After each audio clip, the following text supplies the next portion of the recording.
figure out ultimately what is. It's still a mystery as to why it took them.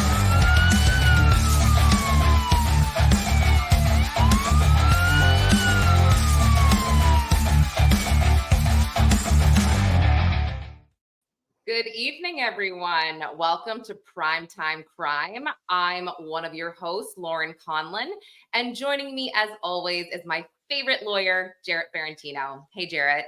I'm your favorite lawyer this week. That's good. I think there's some people are going to be upset with that ranking, but whatever. I'm honored, but great to see you. How's everything? Everything's great. So guys, as you can see, we set this for a premiere tonight. So we're not exactly live, but you are in for a treat. I'm going to try not to fangirl out too hard because we have a very special guest, Susan Hendricks, journalist, host, anchor. You know her from CNN and you also know her from HLN. I was just watching her on Court TV last night, absolutely fascinated with everything that she had to say about the Menendez brothers, which, by the way, you are going to want to hear. But Susan also has an amazing book out, and Jarrett's read it. I'm about halfway through, but that book, it's called Down the Hill, My Descent into the Double Murder in Delphi. Susan is an expert on that case. She's been covering it from the beginning. She's close with the family. And I mean, I just can't say enough good things. So let's bring Susan in. All right. Susan, welcome. Hi, Lauren and Jarrett. It's so good to see you. And that's so nice of you to say all of that. I appreciate it so much. Well, it's nothing. I mean, I'm really not. I tell people I'm not that nice. It's just my face. It's always in a smile. But it's not. I could vouch for that. It's just the energy that I give. But I'm also very honest. So Jarrett will also tell you that I'm just honest. Yeah. I'm fangirling too. I'm a big fan of your show. So it's a pleasure to be on.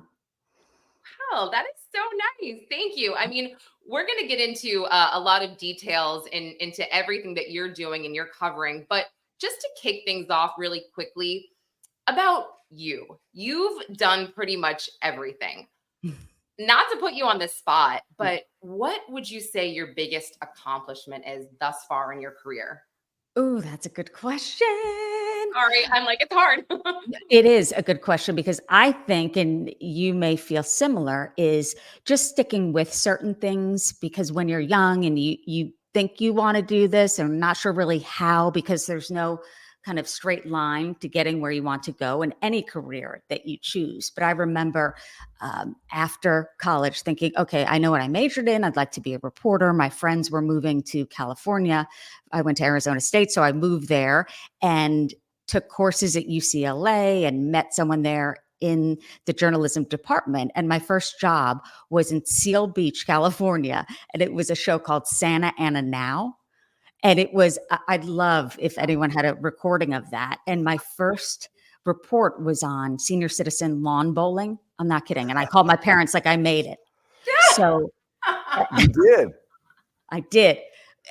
I had a black suit on. I dressed how I thought news people dressed. It was about 98 degrees outside. I'm in a black suit, interviewing these wonderful people who were retired, probably looking at me like, who is this 20-year-old asking us about lawn bowling? So fast forward, I was at the ABC affiliate in Palm Springs and then the NBC affiliate. I was a reporter for 3 years, then a news anchor at KMIR for 3, and I did the morning show there. And I remember it's almost like when people ask you, can you do something? I remember saying, well, I know the basics. I said that about editing, my first job at the ABC affiliate in Palm Springs, KESQ.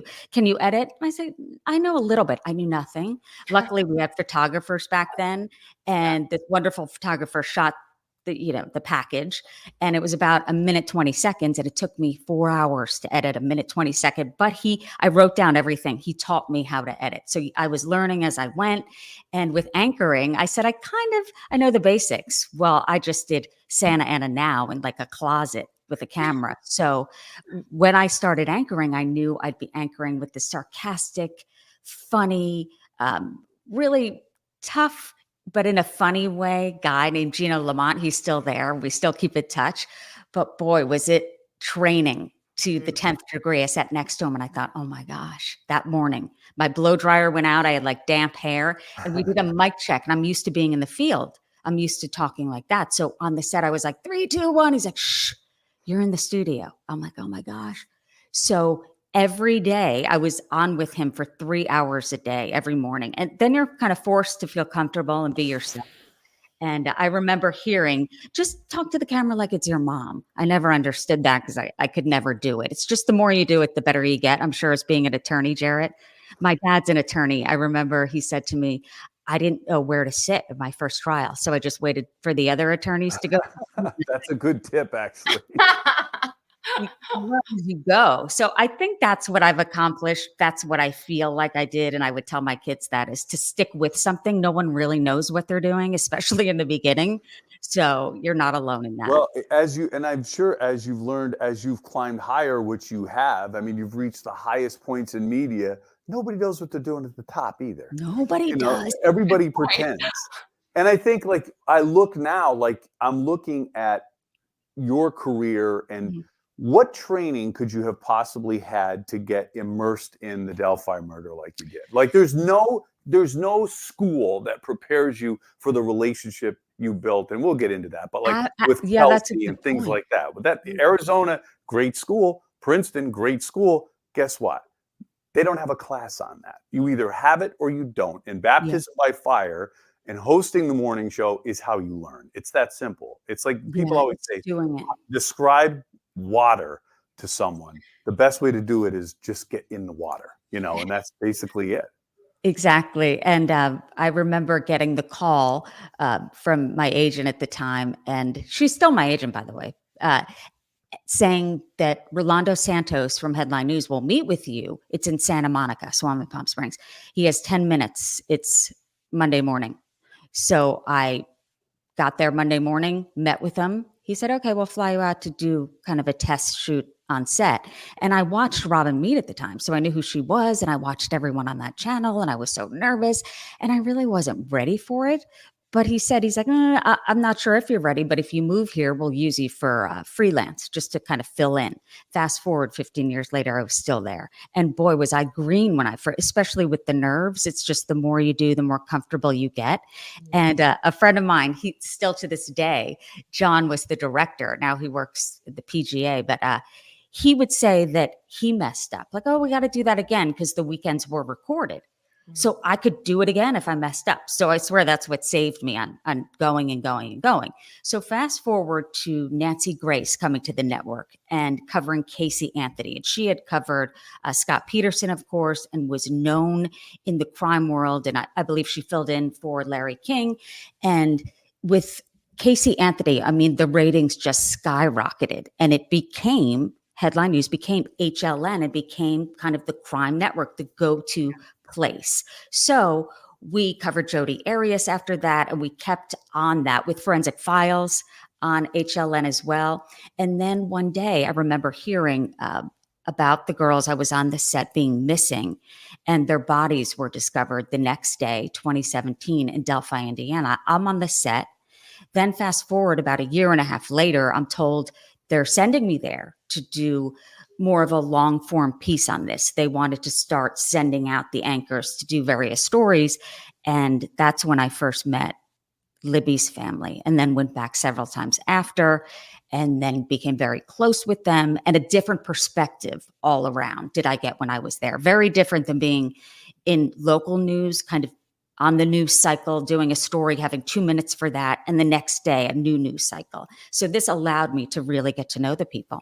That's that part of your book. Like, first of all, I've been a part of cases that have gotten that national feel and been on the front lines as a prosecutor, but also in the trenches with a victim's family, like Libby's family. That's one thing that jumped right off the pages from your book. I had to prep this case for Crime Nation. I was like the armchair expert for Crime Nation on their Delphi special. I know how complicated it is. So to take this case and write a book is no easy task.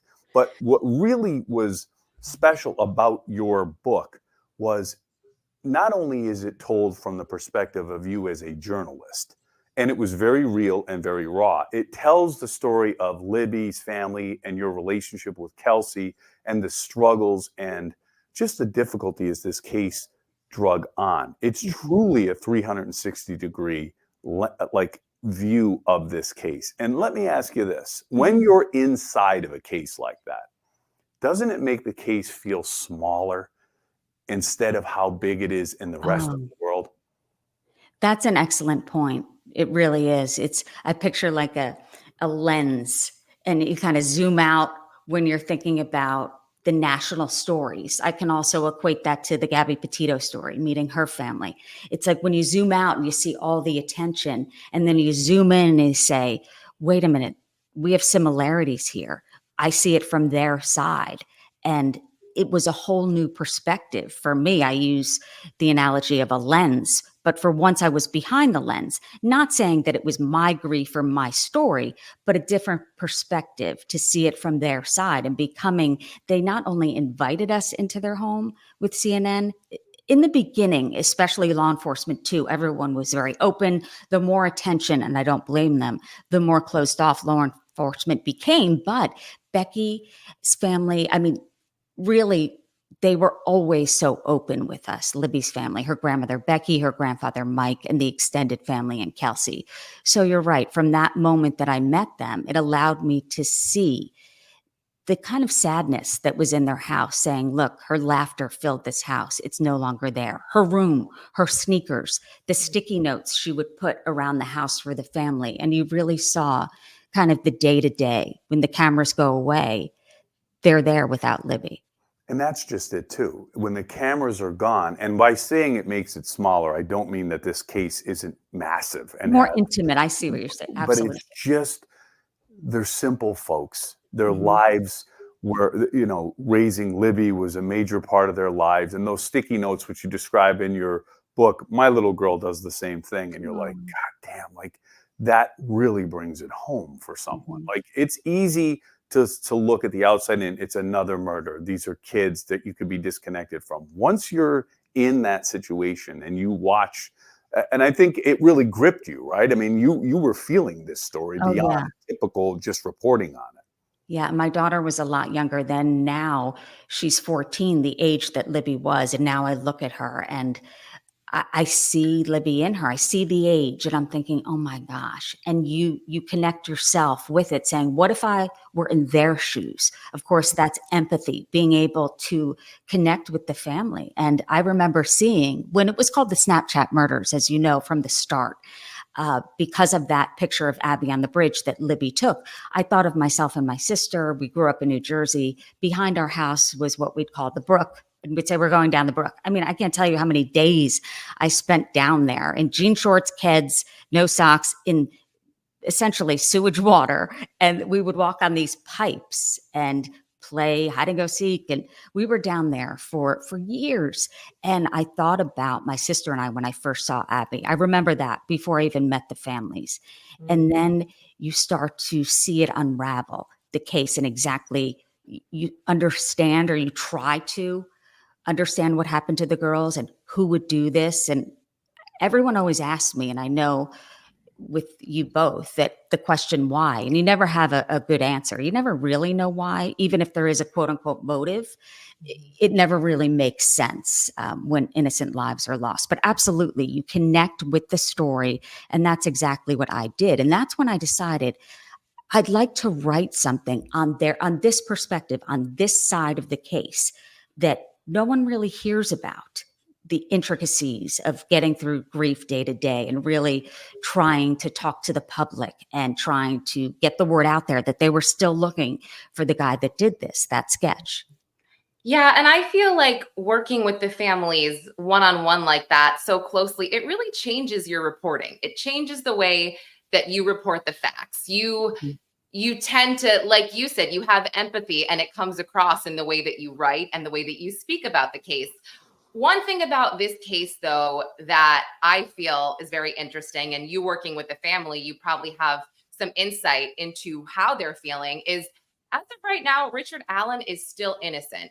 Yes. I believe that everything points to him. I believe he's most likely guilty, in my opinion.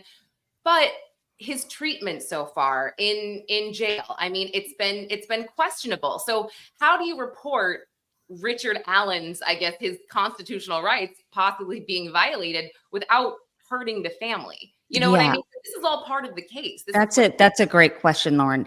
And being at that 3-day hearing at the end of July, and it went into, I believe, August 1st, being there, it felt to me like a mini trial. It was the first time I saw Richard Allen being led into the court. I was sitting. So if you're facing the judge, the right side were reporters. It was open to the public, of course. And Richard Allen's mom and wife were there. So I'm directly across, kind of sitting. I believe I was in between Becky and Tara at the time and looking over. And you see heartache on his wife's face, on his mother's face. He wouldn't wish that on anyone. Then part of this hearing, they discussed his treatment. And I believe he was moved around a couple times, but in particular, this one prison where I agree. I don't think he should be there. I never thought he should be there. But I do understand a hearing where I was not attending. I believe it was Tobe Lesenby, who was the sheriff at the time of the murders. And he's just such a wonderful person. But he was on the stand saying, look, because Carroll County is so small, we don't think we can handle it. He may be in danger. I got that point. Well, fast forward, the judge ended up at the end of this 3-day hearing, moving him to Cass County. She didn't make any decisions on any other issue, but that she made right away. And I believe because of the testimony that she heard in terms of what was happening to him. Absolutely innocent until proven guilty. I don't think he should have been there. Do I think the intentions were to harm him? I don't think so. From law enforcement in Carroll County, no. Mm-hmm. But also a point that I always bring up is that the families wouldn't want someone not guilty in custody, but that has nothing to do with Richard Allen. That's a side note. So that's just my opinion. And obviously the judge agreed at that time. Yeah. Was it too little too late? I'm sure it's going to be brought up again. Absolutely. On the treatment and where he should be because of our constitutional rights and innocent until proven guilty and shouldn't be in a maximum security prison. But the other side of that, because I've talked about this a lot, like, when I heard about what happened to him there, and the other side of it is, and I'm sure you've heard this, jail and prison aren't fun. He had more rights there. He was able to talk on his iPad or talk on the phone, talk to his loved ones. And that goes into the confessions that the attorneys are saying because he was in the state of mind he was in, not the right state of mind, is why he confessed in the first place. So I think that it'll absolutely be brought up at the trial. But I think the intention of Carroll County was good. Something else that the judge did mention and took into consideration from the attorneys is, yes, I am allowing the transfer to Cass County. Prosecutor Nick McClelland, who, by the way, Jarrett, when you mentioned being close to the families, he is. I saw it from my perspective, even at that hearing, how much he cares for them. That's very, I hate to say it, but it's very important in his work. Oh, absolutely. And you could really tell that he spoke to them. But so he said, look, I don't care where he is. Essentially, that's what he was saying. I don't. As long as if something medically is wrong with him, if he has a medical issue, I don't want him transferred to Carroll County, meaning we can't handle it here. There's not enough security. We can't.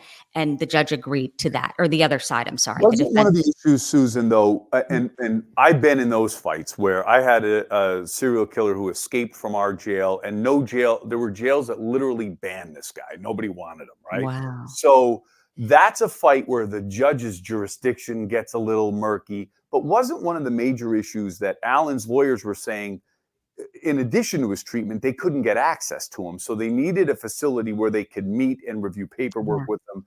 And I mean, the big thing for Delphi is the trial scheduled to begin October 14th, right? Yeah. Yeah. So one of the major issues, which is why I think the judge made the decision at that hearing, was it was clear his lawyers weren't able to get access to him. They are going to need daily access to him as the trial's approaching. Don't, just make that decision now. Yeah, absolutely. And I think, of course, that is a huge issue. They have the right, instead of driving an hour and a half, and think of all the other cases that they both have. So it made sense. And that makes sense to me that she would make that decision right away. So they would have access. So they'd be able to go to see him. I was looking at Richard Allen for 3 days, 12 hours a day. He was in my eye line. And of course, I saw him turn around, look at his mom and his wife. I don't know if I'd call it a glare, but he stared over at Tara several times. And you know how you can look at someone and then you turn away? The glare was there. He looked at me day one, and I had not seen him. They have at other hearings. And he wouldn't turn away. And I said under my breath to Tara, what is happening? And she said, oh, he stares like this all the time. I'm like, oh What my is God. the feeling you get when he was looking at you? Like, did the hair on your arm stand Yes. up? Yes. Yeah, And I don't say that ever. I never say that. Oh, I just got chills. Oh my gosh. Well, Oh. I know that sensation, and that's a pretty good sign that you're dealing with somebody capable of what he's charged with. Yes. And you look at him as he's being let in with these massive deputies. He's about 5'5", small, but just, is? yeah. Oh, I didn't know that. Oh, oh my gosh. Just the look though. Yeah. The look. And if you think about, I've been asked that a lot. Like, well, how do you think, what's your opinion? How can he, if he's shorter or just one man, how can he gain control over two girls? And I always think back to my teenage years. If someone had a gun, if it is Richard Allen, if he was there with a gun, I'm following him. Now that I know what I know, of course, in hindsight, but I remember I brought this up when I was young. I watched an Oprah episode, and she had an author on who wrote a book, I believe it's called Fear. And he always said, never go to the second location ever. So speaking of my daughter now being her age, I dropped her and her 3 friends off at a restaurant about a month ago. And I said, I know this sounds morbid, but stick together. And if anyone asks you to go somewhere, like to a second location, don't, you'll probably be murdered. Okay, have fun, call me. And her friends are like, what? Good advice. They're like, yo, your mom, tell her to calm down. They all looked at me like this, and I'm fine. So 13 and 14, I'm going. If I'm Abby and Libby, and we don't know what he said, I don't think we'll ever know. I know that Libby did have a recording, but we'll never know exactly what happened to those girls, ever. Only they know, unless it is Richard Allen and he tells us everything, which I highly doubt. So I've also found, too, to that point about you being in the courtroom and him glaring. Do innocent people glare, really? Oof. You know what I mean? Do they glare? Or do they I always said, if I was charged with murder and I'm innocent, every time I saw a reporter, I'd be like, I didn't do this. I would not be glaring at the reporter. I would use that as an opportunity to say, Miss Hendricks, write another book. It wasn't me. Right. I bet, though, it could be said that he is not in his right mind because of the year plus he's been in that prison. So, my point was, it was the first time I saw him smile. He smiled when the judge made that decision of the transfer. No, the family wasn't there. They were there the entire time. This was day 3, at the end of day 3, but the final witness on the stand was a blood splatter expert. I believe his last name Cicero. And he went in detail based on the blood splatter, and he was there at the scene, and they used real blood, his blood, to kind of reenact, if you will, based on the crime scene photos and based on where it was. In detail about Libby, talked about how the blood splatter shows that at one point she grabbed her throat, at one point she was sitting up, at one point she fell back. With Abby, there was not much movement at all. That's why all of the blood kind of stayed in one place to the ground, but not Libby's. So I'm sitting next to Becky, and I could see her touch her face, and he takes you there. He took you to that crime scene. The defense warned the wife and the mom, this is what's going to be discussed, so they chose not to be there. That stood out to me.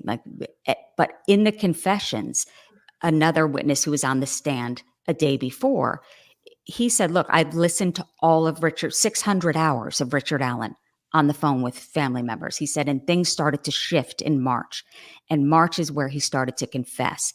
And that's where I believe that he found God, that he was getting close to God. And he said, and I'm kind of paraphrasing here, that he knows that he ruined their lives here in his own life, but maybe in the afterlife, if he confesses, they'll all be together. And he didn't want his wife and his mother to see what he did to those girls. So maybe, again, innocent till proven guilty, but they chose not to be there. So he smiled, he turns around, they're not there, and he was let out of court. But I thought that was telling that they chose not to be there, because let's say he's innocent, like you said, didn't do it. I don't mean innocent. I'm stating innocent until proven guilty. I believe he's the guy. I actually do believe he's the guy. But Jarrett, maybe you're more familiar with this. And Susan, something you said, and this could just be me being green. Did you say they used real blood to to show you guys? I was shocked too, because he and the cross-examination was, look, I don't want to put you on the spot here, but are you on any medications? And he said, high blood pressure medicine, so would your for his blood. Would your blood do the same? And why? Yeah, I thought that too. I'm sitting there like, maybe. Well, That you is use so real blood weird. because nothing. So I've used real blood because Ew, really? nothing coagulates like real blood. That Nothing term was used. I don't flies know. with the consistency. So there's blood. Lauren, in all these shows, we've never talked about blood spatter, but there's blood transfer and there's blood spatter. And the thing about blood is nothing in the natural world other than blood flows that way or flies that way. What about animal blood? Is this a dumb question? I mean, well, no, there are many of the same consistent properties. Now, there's a way to differentiate the two, but yeah, I think animal blood is close, but it's not the exact same. Okay. So if you're trying to recreate something, and again, I think the defense, what they're trying to say is Richard Allen's clothing or whatever. It wasn't, there was no blood spatter on Richard.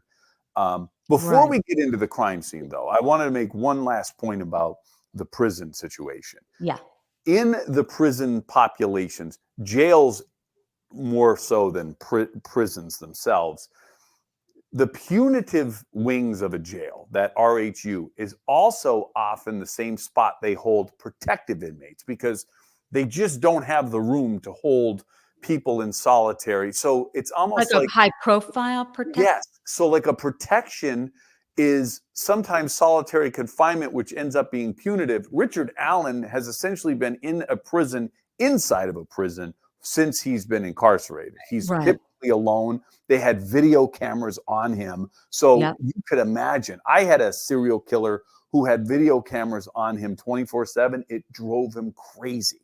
Think about it. Like you have cameras around your house or things of that nature. And at that moment, you're on camera. You go to the grocery store, the bank.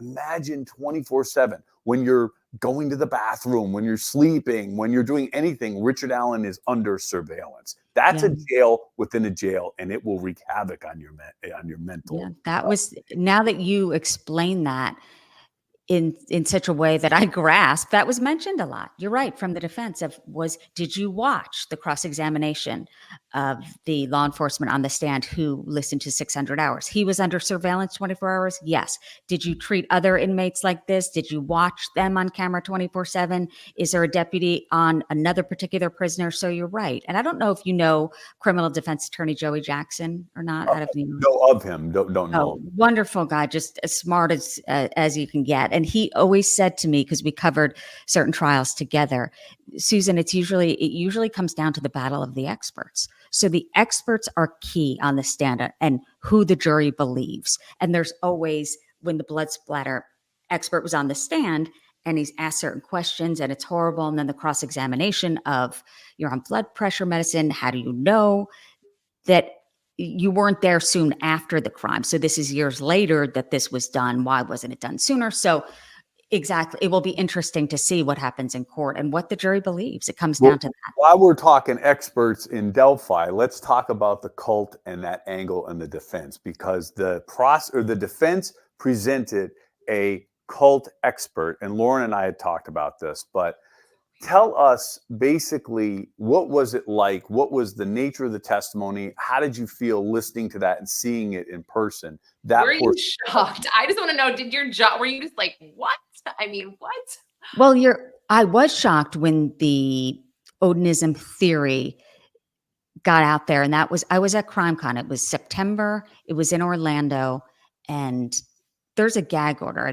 I know you both know this, on the case. And so I was with Becky and Tara, but we were doing a panel, nothing about specifics of the case. It was kind of when something really horrific happens to you, how do you react? How do you heal? And we had Ethan Chapin's mom on there as well from the murders at Idaho. So I was with Tara and Becky when this came out. And then I was doing Vinny's show, and it was, I believe, just this long document of breaking the gag order, disguised as a Frank's hearing, or a Frank's motion, sorry. And all of this information was in there. And I believe it was to kind of get their narrative out there. And so I didn't even read all of it. I will say it was like 139 pages. So it rubbed me the wrong way from the start, the way it was presented.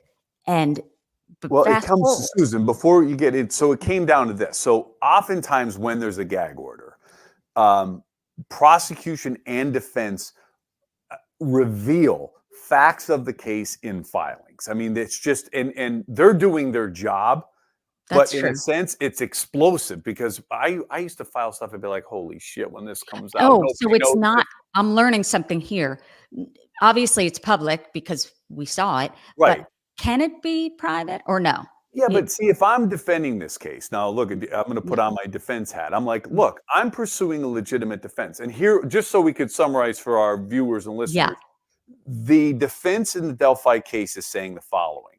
This case has similarities to the Odinism tradition, which is as follows. There were runes found or branches posed on the bodies in a way that what they claim was consistent with Odinistic sacrifice, ritualistic sacrifice, the manner in which the girls were killed, the fact that it was in the woods, the fact that it was February 13th or 14th, the fact that there's an active Odinistic group in that area, the fact that the police actually were looking into this theory at some point. Yeah. All of these things together, and the body positioning of Abby and Libby would suggest that this was in fact a ritualistic killing. In support of that, they put on this expert, and the defense is saying we should be allowed to pursue that defense of Richard, to say it's not Richard Allen, this was a cult killing. Yeah. And that came out in the filing. There's just no way they could seal it, but why? I mean, at that point, if they You bring up a good point. they're going to try, the prosecution, how many press conferences have they had?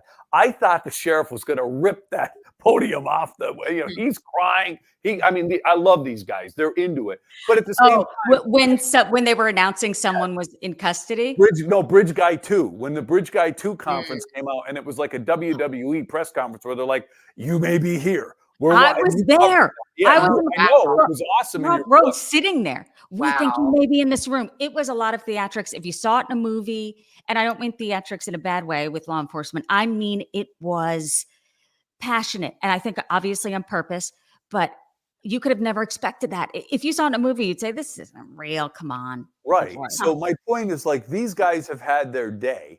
Richard Allen's lawyers, who appear to be characters, but these guys are saying, I'm going to lay out my theory. Number one, they'd be committing malpractice if they didn't pursue this theory, because there's a little bit there. I mean, I would say it's something that's been out there. They have an expert that supports them. They have to ask, okay, I get it. I don't know that was the case, and I don't think this was a ritualistic killing, and our comments are going to light up because of that. No, I think, though, you bring up such a good point, because at this hearing, I was thinking to myself, they had to. Of course, the investigation went on almost 6 years before anyone was in custody. So absolutely, they, of course, Ron Logan, because it was his property, the Odinism theory, I totally understand that. And then hearing about what some of the men mentioned in that document had said, there is no doubt that I would have, if I was one of the investigators, thought maybe we're onto something. And that's why I'm a little concerned. And Lauren, just on the Odinism point, I'm a little concerned that, in my opinion, in my style, in the cases I've had, even with a judge, I'd say, let them get it in. I'll take it apart. I know my case. Nancy Grace said that. Nancy Grace said, I hope they get it in. So do I. I mean, now you have an issue to say, like, all these things pointed to this, and a jury would probably think, this is nothing more than satanic panic and all that. Why not let it in? Take it apart, shoot it down from the prosecution side. Why are we barring defenses? No matter how ridiculous it is, go right ahead. Yeah. I mean, it's funny. We'll get to Menendez, but speaking of barring defenses, but I want to ask your opinion on the jury possibly not seeing the Delphi trail. I know that there have been changes to the area since this happened. I mean, what are your thoughts on that? For me, I kind of think that everybody should see everything. So do I. But that's just me. But you've been there. So what do you think? Yeah, I was on a Cheryl McCollum's podcast, Zone 7, and we discussed this. when they requested that the jury see the area. And being at the bridge, going to the bridge, when I first visited Delphi, I was with Kelsey, and I remember Mike, her grandfather, taking her aside, like, "Are you okay to go with them?" And she said, "I'm okay, Grandpa." And we walked down. It was about 19 degrees, and the two photojournalists with CNN said, "Oh, it says no trespassing. We just had a big meeting. We can't get arrested anymore." Apparently, that's commonplace to where they are. So I said, "All right, I'm going to walk ahead." So I'm walking alone. I hear my mom's voice in my head saying, "Don't be alone." I'm like, "Mom, it's the after the fact of the murders. It's not." And so I thought to myself, when we went, it was the middle of the day as well. And you start to walk, and the further you walk, the deeper it gets into the woods. And you immediately say, "This guy knows this area," period. It took about 10 minutes for me. Then I got scared. I ran back and said, "I'm waiting for you guys." Then we all walked together. And then all of a sudden you see the bridge, and it's massive, 63 feet high with huge gaps. Wow. And I couldn't even take I'm scared of heights. I couldn't even walk a foot out there. And I understand though why Abby and Libby could, because as a teenager, I was on the pipes in the back of my house. But at that point, the photographer said, "Can you go and stand up and just do a stand up there?" I thought, no, I can't. So I was on the edge of it. But seeing that, I believe it will be helpful. I believe, based on the documents that I've read, maybe you could see kind of they're shying away because the judge said they can't bring it up to the Odinism theory. I think it's going to be the timeline. So maybe they want the jurors down there to see how long to cross the creek. Now, it does look different. Exactly. It was refurbished from where Abby and Libby first met that bridge from the to halfway across. And then I haven't seen it in person refurbished, but it cuts off. And there's a banister, and there's railings now. But across, you see the dilapidated part, which is technically it's an abandoned railway, by the way, for the listener or the viewer who hasn't heard of it, at this bridge. And so that part is on Ron Logan's property. So you see what used to be Ron Logan's. You see the dilapidated part. What the prosecutor is saying in the document that I read, in his response, is it's too dangerous. The brush, it's thick down there. I remember the night that they were looking, that day through the evening, the search was technically called off by the authorities. Tobe Lesenby called it off because he didn't want anyone getting injured, but no one left. Becky said it looked like an orange glow because everyone had flashlights. No one left, but it is dangerous down there. It was already getting dark to me, and it was the middle of the day because of the thick brush. I thought initially, like, yeah, why not? You should be able to see it. And I remember in the Brian Koberger case, like, why would they knock that house down before it even goes there? But I think the refurbishment of the bridge won't affect anything. But I kind of see what Nick McClelland is saying in terms of the safety of it, but I don't know. It will be interesting. Well, I believe the judge will decide. Here's the difference here. So, first of all, Zone 7, we love Cheryl. We were just on last week, but Love her. a couple of things. The defense is asking to take the jury there. Okay, the prosecution is saying no. The prosecution right now is prepared to recreate that bridge in the courtroom without going there. They have aerial shots. Yeah. They have, I'm sure, laser map this thing, and really some drone footage and things of that nature. They do not, and at that point, they're in control of what the jury's seeing. Mm-hmm. They don't feel like logistically they need to bring the jury to that scene. Now, I've wrestled with that question many times. The Koberger scene is a far less complicated scene. The house was laser mapped. You're talking straight hallways, steps, pretty simple scene, not to oversimplify the crime. So it's easy to recreate in the courtroom. If I'm a defense lawyer, I want that jury in Delphi to go to the bridge. I want them to be scared there. I want them to think this is a cult situation. This is something that I want them. And by the way, if they go, Richard Allen would be there. Richard Allen would have to be transported there along with the jury, because that's a presentation. That's like the right to confrontation. It would be a problem if he's not there. So he would be so almost like OJ was at Rockingham. Yes. So imagine being on the bridge or near the bridge with Richard Allen, and him glaring over. You're like, okay, and it's like Hansel and Gretel into the woods. You know what I mean? But so if I'm the defense, I want to take them there and whatever, just say, hey, this is it takes the control off the prosecution a little Okay. bit. And it says, there's no better way to tell this story than to go there live and breathe right on the bridge. Prosecution saying every piece of evidence, and you've been in enough courtrooms to know, the question is, and you'll hear this, and this is why people hate lawyers, does this fairly and accurately depict the photograph of the area as it appeared in 2017? Is that how lawyers sound? Yes. How Or lawyers expert. In Pennsylvania. So, and then like, imagine saying, no, there's now, these have railings, the brush is overgrown. Like the jury saying, what the hell am I looking at? This doesn't help me understand what happened. So Yeah. I think the judge is going to say, no way. We're not bringing the jury and Richard Allen out into the middle of nowhere. I was just curious, to get your thoughts, and that's helpful from both of you. But the trial is set to begin October 14th. Is there anything else that either of you just want to close with before we move on to Menendez? Yeah, quickly, the Odinism theory, the expert on the stand. And I believe she's a professor at a college who knows a lot about cult sacrifice. And if I'm saying that correctly, I knew not much about it. She was on the stand for about 6 hours. I mean, it was long. Wow. Really? And she was discussing kind of how she had been on court TV and said that it had the makings of a ritualistic killing. And she spoke about her expertise, and she seemed to be a nice woman who knew that area in terms of being a teacher of it. Then the cross-examination with Nick McClellan saying, so what are the signs that would be a cult ritualistic killing? Well, she said, well, in certain cases, there are signatures or certain things that people do that aren't textbook, meaning unique to them. I hope I'm saying this correctly. So he would say, so there's nothing set in stone, so to speak, that would point to that particular group. No. So it's like a cloud formation. He said, you see one thing, I see another. So it's what you see. Yes. So and I'm sure you've experienced this, Jarrett, like you're listening and then all of a sudden the cross, you're like, oh God.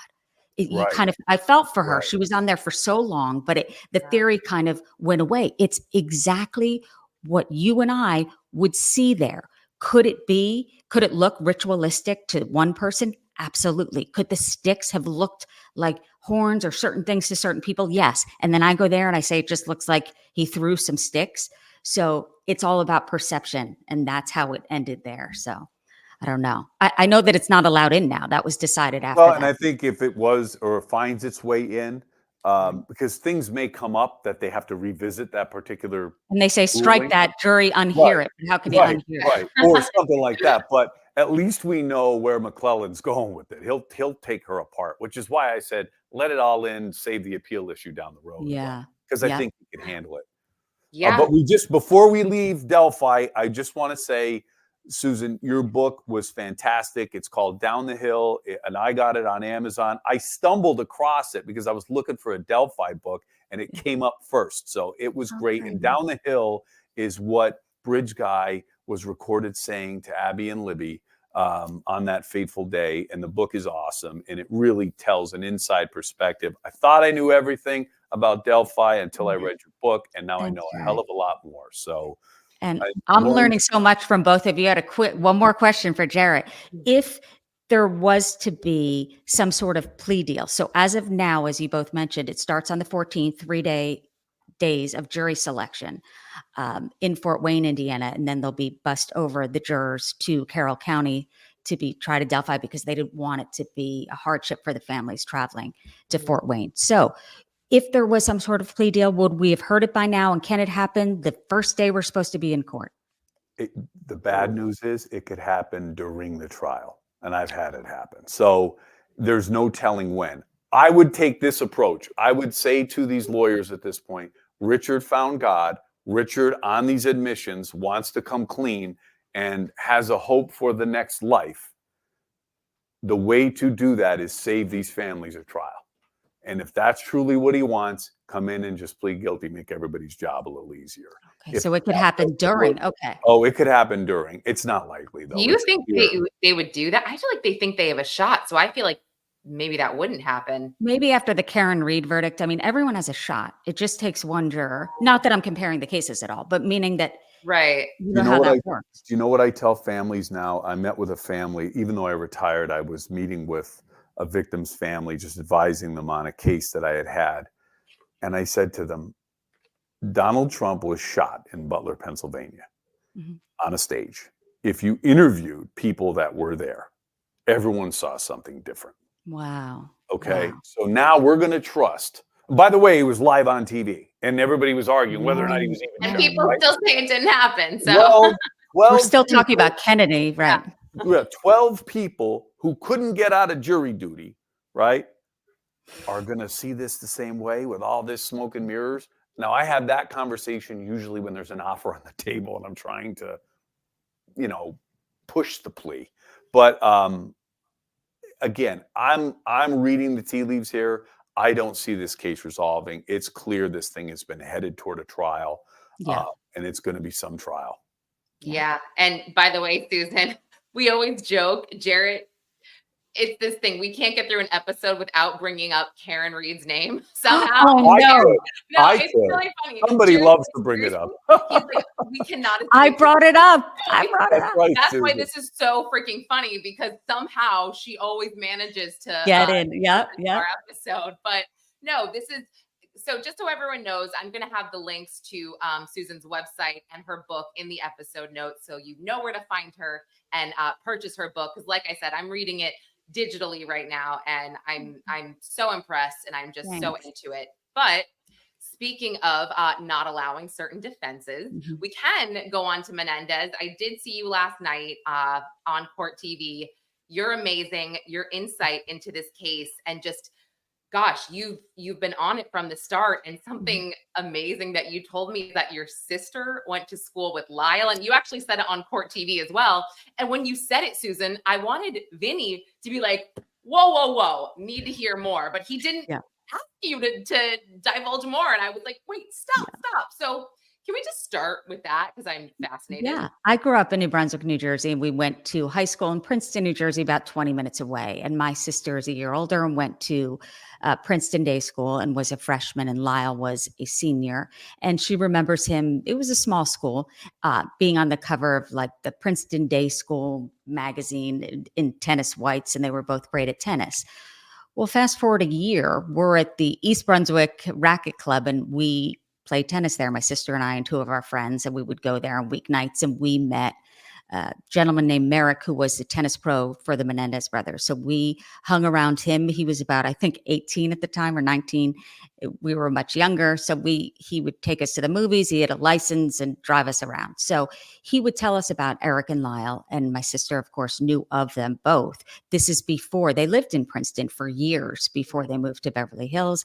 And even during the trial and re-listening to certain testimony, their cousins would spend the summers with them in Princeton, New Jersey, and kind of, they testified to what they saw, what was strange about the behavior of the parents, and about Lyle and Eric, and kind of what they told them. So I had a tie to that.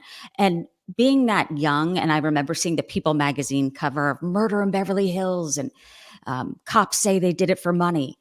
I looked at it, and then I wasn't doing any deep dives, and that was it. So, but I've always kind of thought about it and thought about how they wore what was called Armani suits at the time, how they went in for the first part of the trial and then dressed in pastel cashmere to kind of look more, I think, likable. And of course, who could forget her attorney? And so it really had all the makings of, you couldn't believe it was real that this would happen. And when you're young, and especially in the 90s, I think what we're maybe what we're capable of understanding, that abuse does happen in the house, that it can happen to young boys. I don't think anyone was willing to grasp that. And Vinny Politan mentioned that he was young in his law firm, and they all talked about it, the men, like, why not just leave? Because the intricacies of abuse. So the first trial was deadlocked. They had two different juries, Lyle and Eric.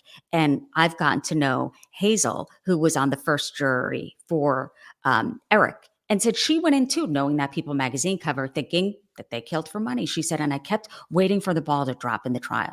And she said, I absolutely believe them. And she was on with me, the juror. And of course, Dr. Ann Burgess was one of the key witnesses, or she was key testimony in the first trial for Eric. She spent 50 hours plus with him and said, I do believe him based on the way he acted, what he drew, what he said.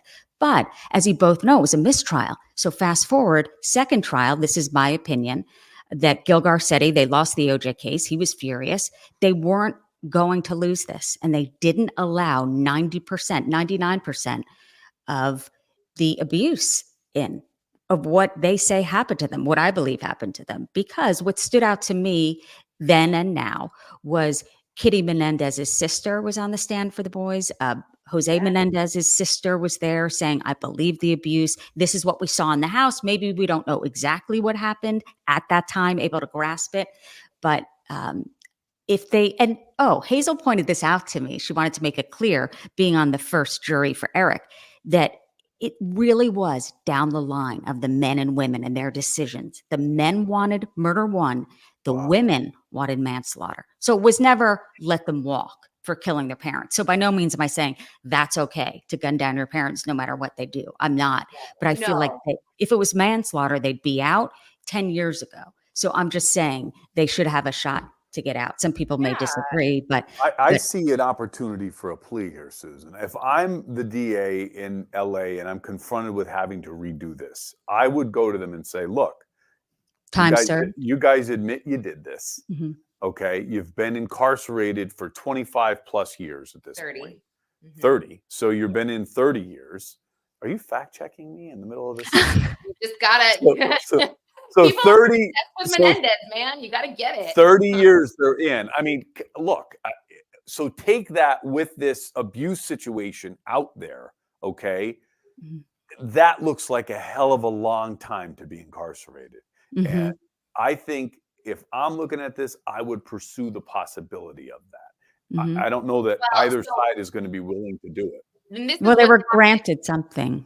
Yeah, this is what's happening now. So the two new pieces of evidence that came out, which was a letter that Marta Cano found in 2010. Her son was Andy Cano, his cousin, Eric and Lyle's cousin, that they had been disclosing this abuse to since they were 12 years old.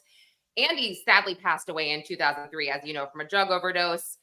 Marta found this letter. She gave it to the attorneys, and then Roy Rossello came out, and we all saw the documentary. And what these two pieces of evidence are showing here is just more proof that this should have been manslaughter, in my opinion, and that they time served. So Cliff Gardner, Mark Garagos filed this habeas petition in May of 2023.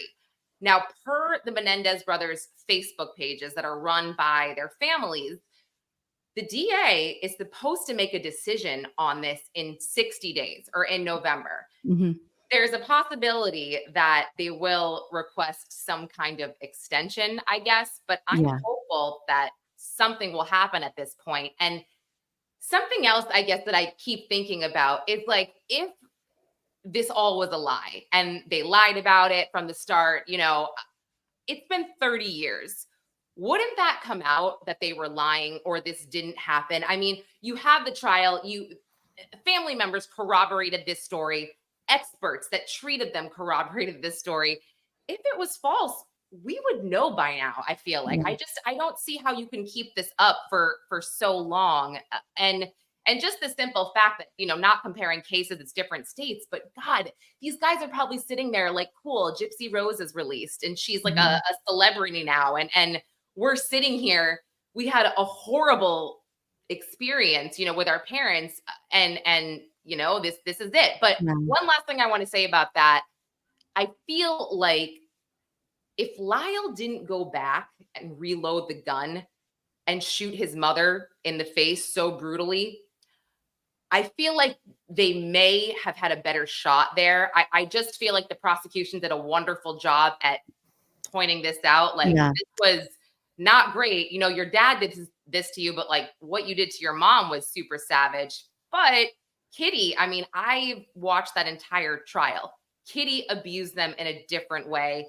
I don't want to speak. Just as bad, in my opinion. Honestly, if she knew about it, what they said that she said she did, and if you watch that documentary and watch the trial, it's horrific. If anyone touched my son, if I had an inkling that I can't even say, you can't even put yourself there to grasp that. But I agree. Do I think it's okay to gun down your parents? No. But what I am saying is that you could see the rage and anger. And I take it from an expert, Dr. Ann Burgess, who said there are many facets to this. But she said, and I think exactly right, the mother stood out to the jury. How could you do that to your mother, especially in the second trial, of course, and also their quote unquote shopping spree. Now, I don't think people feel bad, if you will, or for anyone with that type of wealth. They think that everything's okay. And it may look that way in Beverly Hills on their street.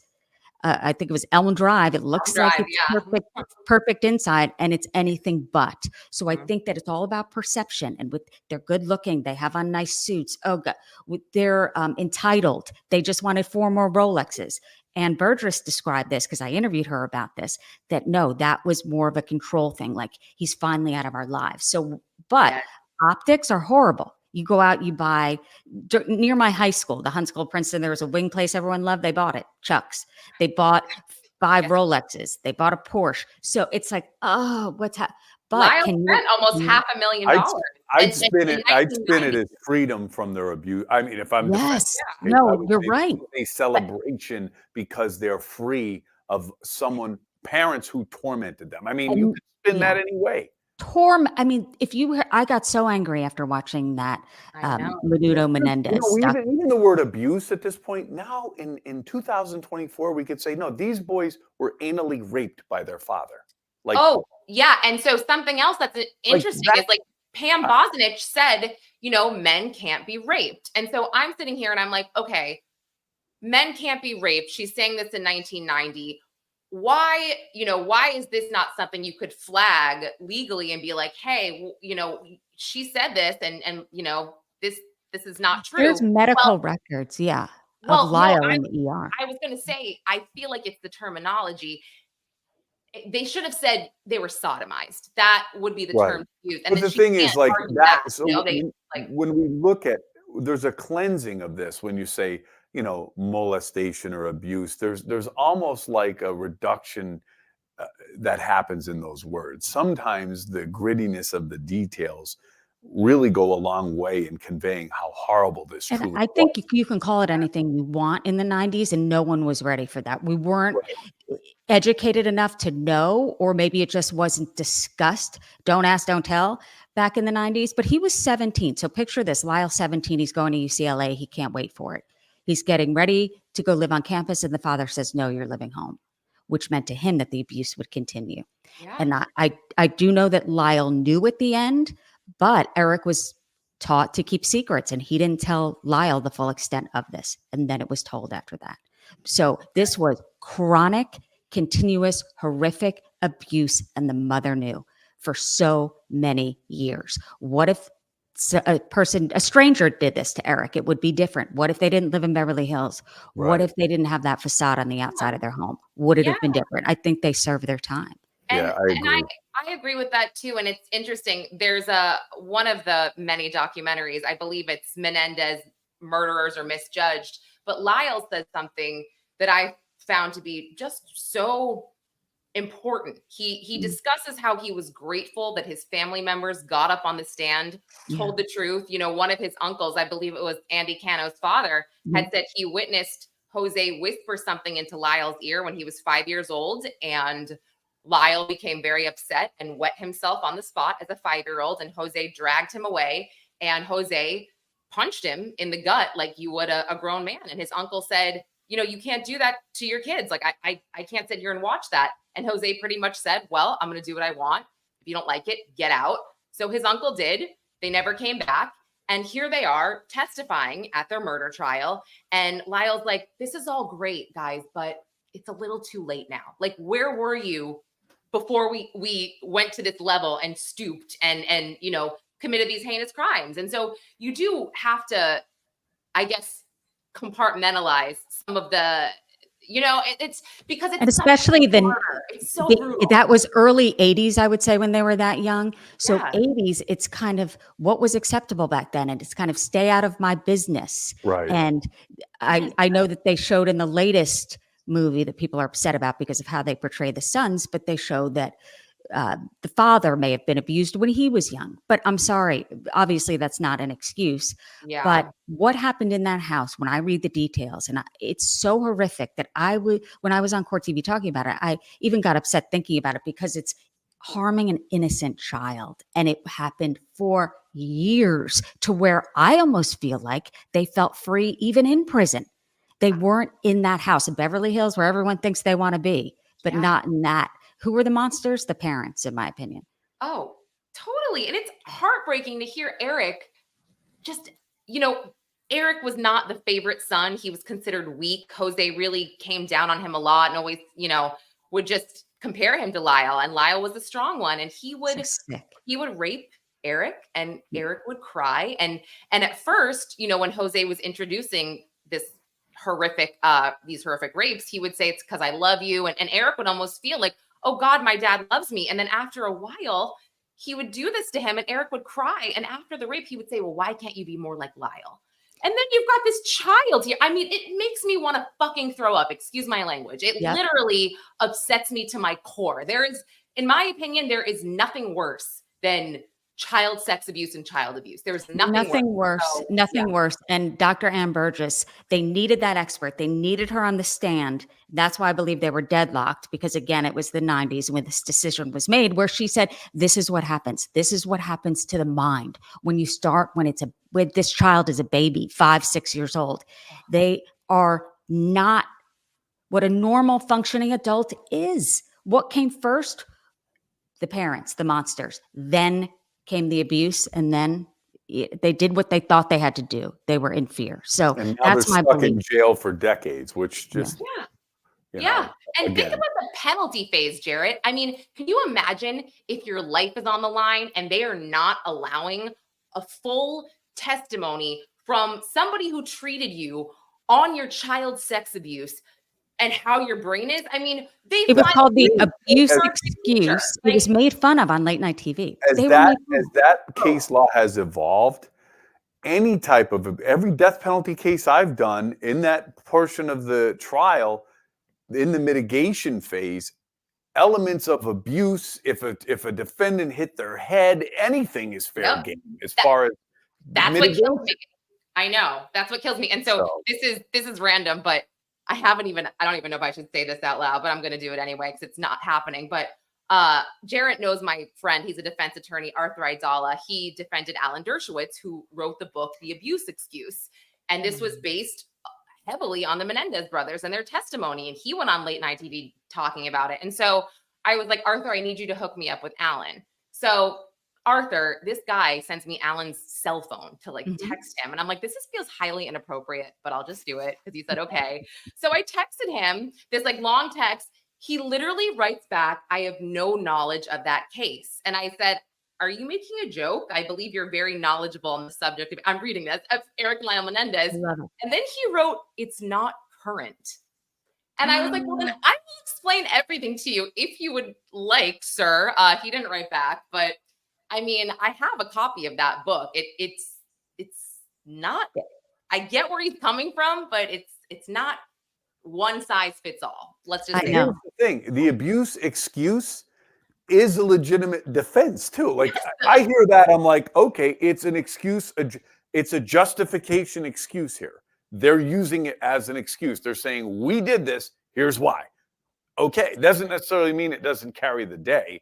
Our understanding of this concept and enablers like the mother have shifted over 30 years. So that's something that's to me, I get it. Okay. Abuse excuse. It's a justification defense. They have to come in, say we did, which is what they tried to do. But today, whole different ball game. I do hope, and it sounds like we're all in agreement on this, that the DA's office takes a hard look and says, number one, we all have current bigger cases to prosecute. And number two, 30 years is a hell of a long time to sit behind bars with this sexual abuse hanging out there. Not to mention the pattern where a member of Menudo came out, spoke out and said, this happened to me with Jose Menendez. He drugged my drink. I was at his house and he did the same thing to me. Right.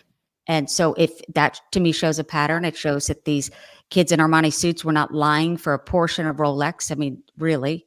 Nope. And I hope that it is decided that they've served enough time for that. That's what I hope. Me too, Susan. I'm with you. Oh my gosh. I mean, I feel like we could talk to you all day, Me but too. this has been so much fun. Dershowitz, come on. No, Dershowitz. we have to do a part 2, and I'm sorry for the Yes. F word. I never curse on this show, but I guess the child abuse will bring it out. Oh, it will bring it there. Well, I'll be at the Delphi trial, so I'll come on after. Oh, or even during. Oh, that would be great. Because Lauren doesn't know this yet, but we're doing daily Delphi shows.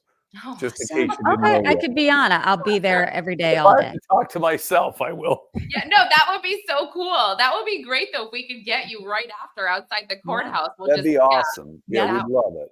that would be amazing. Well, Susan Hendricks, thank you so much for Thanks. It joining was us. so nice meeting you guys. Yeah. I do love you, but it's great to finally meet you guys. I'm so happy. Oh my gosh. Well, I'll have all of your links in the episode notes. And Jarrett, if there's anything else you want to say before we close out, or Susan. Thanks, and we're looking forward to meeting you in person at some point, and would love to wrap with you on Delphi. We're going to do, like I said, day-to-day breakdown, why the prosecution's putting these people in this order, all that stuff. So we have a real appreciation for the educational component and the entertainment component of the true crime world. So we really honored to have you with us today, and look forward to doing it again.